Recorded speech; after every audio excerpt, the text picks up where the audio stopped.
Segundo bloque de Impacto Sostenible TV y ya tenemos con nosotros en el piso a nuestra próxima invitada. Ella es licenciada en Ciencias Biológicas, es epidemióloga y es la jefa del Departamento de Prevención y Riesgos Ambientales del Sistema Provincial de Salud. Le damos la bienvenida a Carolina Chapini. ¿Cómo estás? Gracias por venir. Hola, buenos días. Muchísimas gracias por la invitación.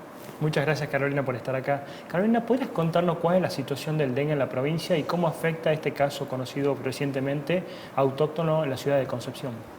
Bien, nosotros venimos todo el año, se ha seguido trabajando post-epidemia. Tenemos una situación epidemiológica tanto en el país como en la región muy compleja, ya que durante todo el año ha seguido habiendo circulación de dengue. Y lo ideal es que sigamos con las acciones de prevención. Nosotros desde la semana 27, que fue el último caso diagnosticado, seguimos con las acciones de prevención. Y lo que sucede, digamos, no es lo esperable con este caso que se ha registrado. Durante todo el año se hace vigilancia activa, o sea, sigue habiendo sospechosos, no es que se corta con el brote epidémico, sino se siguen haciendo investigaciones sobre distintos casos, así que es como si uno busca es probable que encuentre. Esto, digamos, marca un precedente ya para que sigamos mejorando y activándonos, sobre todo en las acciones de prevención. Bien. Eso es lo importante. Las acciones de prevención son tanto lo que es el control focal de criaderos, que es lo fundamental, como el descacharreo y también estar atento que ante la presencia de síntomas o si vamos a viajar a zonas que sabemos que está confirmados los casos de dengue, nosotros nos protejamos con repelente. Eso es importante. Por ejemplo, Brasil, Bolivia, Paraguay, durante todo este año tuvieron casos, siguieron teniendo. Chaco, Formosa también. Así que son lugares que nosotros, si viajamos a esos lugares, tenemos que ser conscientes que hay que protegerse. Y eso es fundamental. Y si venimos de esos lugares y empezamos con síntomas, acudir a un centro asistencial con esa información al médico. Licenciada, ¿dónde y en qué contexto se ha detectado el primer caso de la temporada? Se ha detectado en la ciudad de Concepción y con búsqueda, digamos, un paciente que consultó al centro asistencial, el médico realizó el test correspondiente y a partir de ahí se lo detecta. Y en el marco de la búsqueda activa, obviamente se sigue buscando casos sospechosos, pero bueno, las pacientes no refiere que haya viajado, así que es probable que, digamos, que es lo difícil encontrar lo que nosotros llamamos el caso cero, que es el que tendría que haber tenido el antecedente de viaje, porque en la provincia no veníamos registrando circulación. ¿Cómo está influyendo actualmente el cambio climático con la proliferación del dengue? Porque sabemos que hubo un aumento de temperaturas, cambios de temperatura bruscos. ¿Cómo está influyendo todo esto? El cambio climático es algo muy preocupante porque, a ver, estamos hablando de un individuo que se está adaptando a todas las condiciones. Nosotros la semana pasada estuvimos con el ingeniero Medina en Neuquén dando una capacitación a todas las provincias de la Patagonia y nosotros... digamos, por ejemplo, en Neuquén, que antes no tenía registro de presencia de Aedes, hoy está con un área, si bien es pequeña, está con registro.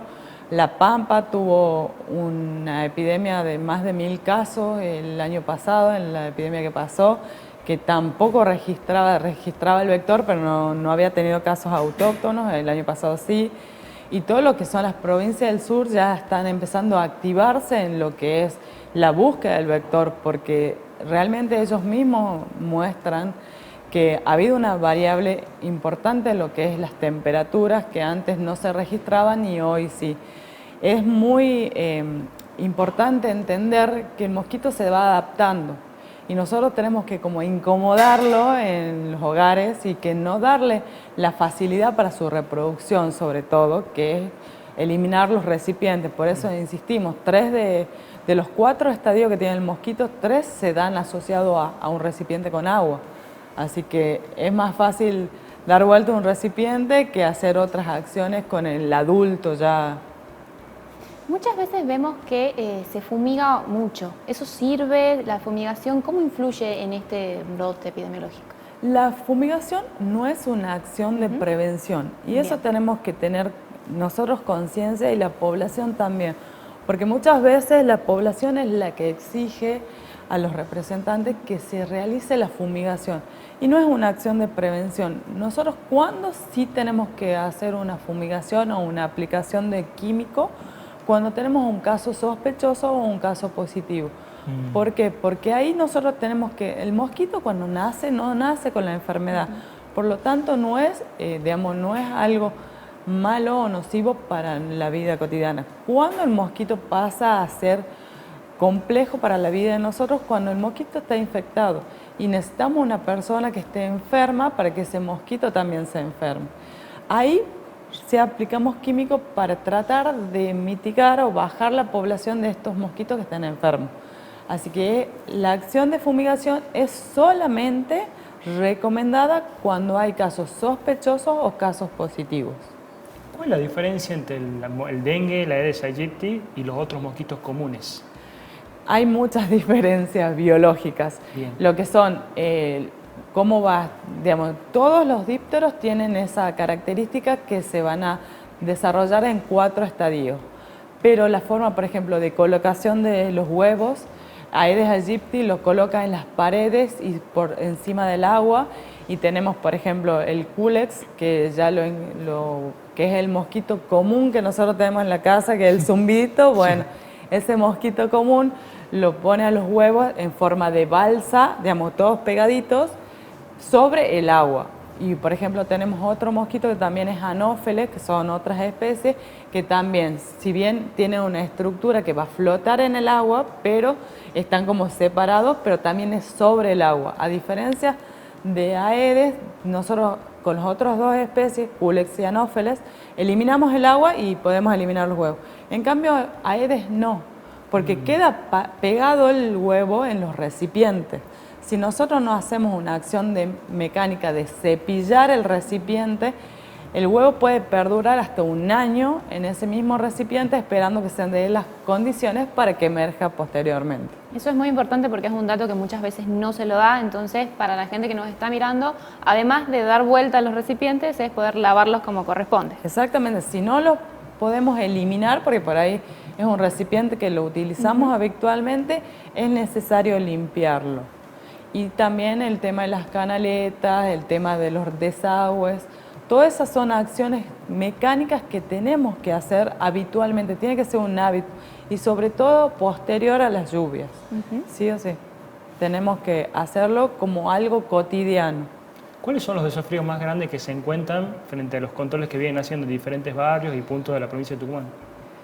Hay muchos de los barrios que nosotros ya hemos visitado que han tenido muchos casos durante la epidemia y que no, digamos que la población no ha tomado conciencia. Seguimos encontrando recipientes positivos y en abundancias. Nosotros hacemos un análisis que es el índice de vivienda cuando hacemos los operativos de prevención y nosotros siempre hemos estado en mediano y alto riesgo, se llama.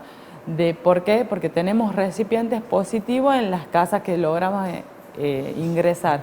Y también la renuencia al ingreso del personal es también otra problemática porque capaz que en una manzana de 25 casas podemos entrar al 50% y tenemos otros 50% que probablemente tengan criaderos y no se están eliminando. ¿Cómo influye la vacunación en toda esta situación? O sea, ¿ayuda a prevenir? La vacunación es otra herramienta de prevención, no es la solución mágica y eso es una realidad. Sí ayuda a prevenir, sí, porque mitiga los síntomas en cuanto a la persona que se enferma. Eso es muy importante tener en cuenta.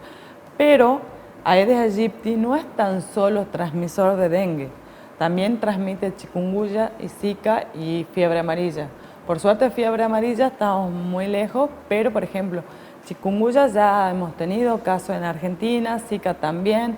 O sea, siempre seguimos con la misma problemática, que el vector es la vía de ingreso de las enfermedades. Si nosotros bajamos la población del vector, vamos a mejorar toda la calidad de vida. Y no tenemos que seguir, digamos, pensando en la vacuna como la solución mágica, sino como una más de las herramientas de prevención y de las estrategias ante esta enfermedad. La verdad, licenciada, es muy claro los mensajes, esto que explica recién de raspar los depósitos de agua, pero ¿cómo estamos ante el mundo con esto? Porque esto debe estar pasando en distintas partes de la región también. Toda la región está bajo, digamos, desde México hacia abajo, todos los países están presentando casos de dengue.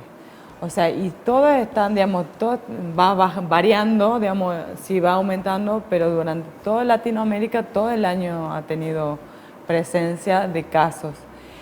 Y también el año pasado se dio algo que la verdad que ha sido como complejo, que empezó a tener Europa, Francia tuvo un gran pico de casos de dengue que años previos no era ni pensado. O sea, eso está marcando que realmente la estacionalidad que normalmente tenía la enfermedad se va perdiendo de a poquito. Eso es muy importante porque, licenciado, usted recién lo explicaba, la gente normalmente pensaba que había una temporada de dengue y después recaía con la temperatura, pero ya lamentablemente se está modificando todo esto. Sí, y nosotros, por ejemplo, nosotros hacemos aparte de todo lo que es la parte de control focal, capacitaciones, nosotros hacemos lo que es el control entomológico, la vigilancia entomológica durante todo el año. Nosotros tenemos sensores en distintos lugares de la provincia y vamos viendo la actividad del mosquito. El año previo, nosotros en invierno vimos actividad de Aedes y este año inclusive empezó más tardíamente con las bajas de temperatura, pero se cortó cuando nosotros estuvimos por debajo de los 10 grados, que antes se hablaba de que a los 15 grados Aedes ya no disponía, y comenzó con la primera elevación de las temperaturas, ya empezamos a encontrar huevos de Aedes. Y también nosotros lo que vemos, que estamos tratando de registrarlo, que el ciclo se acortó. Nosotros, digamos, el sensor de ovipostura, para que entiendan de qué estoy hablando, nosotros lo ponemos un día, por ejemplo, un miércoles, y lo retiramos el otro miércoles. O sea, 7 días lo tenemos con agua ese sensor en un lugar indicado y cuando lo retiramos revisamos si hay presencia de huevos y en el caso, actualmente en muchos de los casos hemos encontrado larvas y pupas ya en esa agua que se deja. O sea que estamos hablando de que en 7 días digamos, ha pasado de huevo a una larva, a una pupa, que es un aceleramiento importante de lo que es el ciclo de vida del mosquito. A comienzo de año, bueno, hemos tenido un brote que ha sido destacable. ¿Qué enseñanzas les ha dejado este brote para poder aplicarlas hoy en día? Nosotros lo que hicimos a partir del brote y durante el brote es capacitación a todas las comunas y municipios de la provincia. Actualmente hemos hecho más de 57 capacitaciones, o sea, tenemos más del 70% de las comunas y municipios capacitadas. En el mes de abril el gobernador entregó maquinaria para la fumigación y lo que nosotros hicimos fue darle capacitación tanto en lo que es el ciclo biológico y la actividad del mosquito para la prevención, como cómo se usa y de qué forma correcta se utiliza la maquinaria, para que todos tengamos la misma línea de trabajo, porque es importante eso sobre todo, porque obviamente ante la aparición del mosquito, de algunos casos, la población empieza a exigir las acciones de control químico. Y eso llega a ser una problemática en todas las comunas y municipios, porque digamos, tenemos que tener en cuenta que cuando más aplicamos, generamos una resistencia mayor del mosquito al insecticida. Y eso es una problemática que después tenemos que salir a buscar otra herramienta y es más complejo, porque no todos los insecticidas, no todos los productos químicos se pueden utilizar para la población y como domi sanitario. Hablando de insecticidas, ¿está pensado poder regular el tema de los repelentes, de que exista disponibilidad para comunas, para municipios, para todo el mundo realmente? Desde lo que es el Ministerio de Salud, nosotros está haciendo el repelente, la citronela, y nosotros en los operativos le entregamos a la población. pero bueno, es un recurso finito, digamos. Si bien se aumenta la producción, en el momento de un brote es como más complejo poder entregar a la población. Así que lo que sí es recomendable dentro de las posibilidades cada uno es ir comprando y teniendo un stock, aunque sea pequeño, de espirales, de repelentes en la casa para la protección de la familia. Licenciada, ya empieza la época donde la gente también empieza a usar las piletas, empieza a usar pelopinchos también. ¿Qué mensaje le daría a la población para que tome conciencia que realmente el trabajo tiene que ser un todo? Sí, las piletas, mientras estén en condiciones y estén cloradas como corresponde, no son un foco. ¿Cuándo pasan a ser un foco? Cuando esa pileta no está siendo utilizada y queda sin el tratamiento correspondiente. Eso sí tenemos que tener en cuenta. Si nosotros nos vamos a ir de vacaciones y no vamos a usar la pileta, o por ejemplo nosotros siempre en invierno encontramos todavía piletas que están en desuso y encontramos larvas, tenemos que tenerlo en cuenta que es un foco para la familia, es una fuente importante que tenemos que tener bajo control para que no sea un foco y un peligro para la familia durante todo el año, porque muchas de las piletas, sobre todo las de fibra, necesitan que se mantengan con agua durante el invierno, así que lo tenemos que tener en cuenta a la hora de poner una pileta o de llenar una pileta o de dejar de usarla también.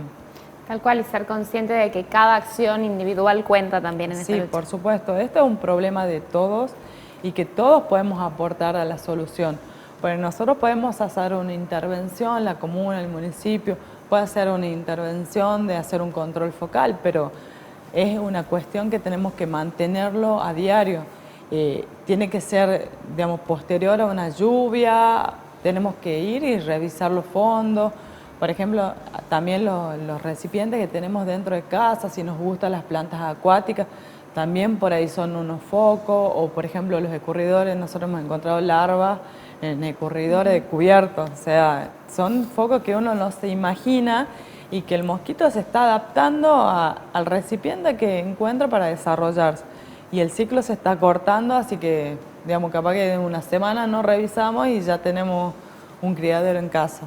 ¿Podemos recordarle a la gente frente a qué síntomas tiene que estar atento y consultar al sistema de salud? Sí, digamos, los síntomas son fiebre, cefalea, temperatura mayor de 38 grados, vómito, si tiene algún diarrea también. Y tenemos que tener en cuenta también este antecedente de viaje, si nosotros hemos viajado a algún lugar, son todas actividades, tenemos que ir a consultar y decirle al médico si hemos viajado, para que tenga en cuenta ese antecedente, que es la probabilidad de que sea la enfermedad, que sea dengue y no sea otra patología, porque si nosotros tenemos en cuenta son muy similares la sintomatología de varias patologías. Licenciada, muchas gracias por la información valiosísima. Esperamos que el mensaje le haya llegado realmente a la población y que tome prevención sobre la importancia de prevenir justamente el dengue. Muchas gracias. Muchas gracias a usted por la invitación.